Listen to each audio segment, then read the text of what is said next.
Chapter 6, Mishnah 8. The final Mishnah of the chapter deals with a person who sells land for a burial ground or contracts to build a burial ground. The Mishnah discusses how much land is required for a burial ground and how it must be laid out.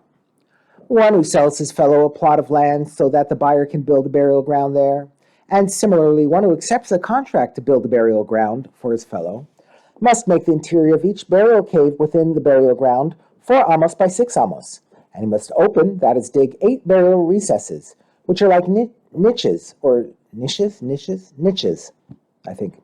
shelves in which the coffins are placed into the walls of each cave. 3 on this side of the cave and 3 on that side of the cave, and 2 in the back wall that is opposite the entrance to the cave. The Mishnah next discusses the size of the burial recesses themselves.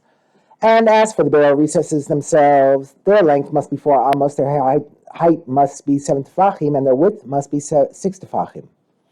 A second view as to the proper size of a burial cave. Rabbi Shimon says he must make the interior of each burial cave 6 amos by 8 amos, and he must open 13 recesses into the walls of each cave. 4 on this side of the cave, 4 on that side of the cave, 3 in the back wall that is opposite the entrance to the cave, and an additional 2 recesses dug diagonally into the corners of the back wall, one toward the right of the entrance to the cave and one to the left. The Mishnah now presents several opinions regarding the layout of the burial ground.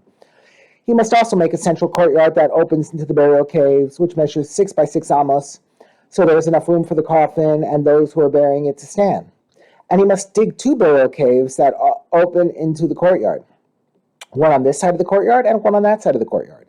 This Tana holds that a burial ground must have 3 sections, a central courtyard and 2 burial caves on 2 opposite sides of the courtyard. The other 2 sides of the courtyard do not lead into caves, so that the burial parties will be able to enter and leave the courtyard without walking over the graves. Rabbi Shimon says he must make 4 burial caves, one on each of the central courtyard's 4 sides. According to Rabbi Shimon, we are not concerned that the burial parties will walk over the graves.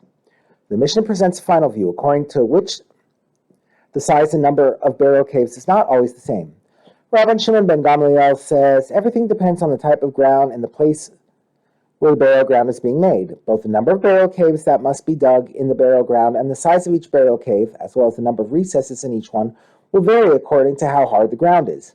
If the ground is harder and rocky, which makes it difficult to dig, he may make just 2 small burial caves of 4 by 6 amos each.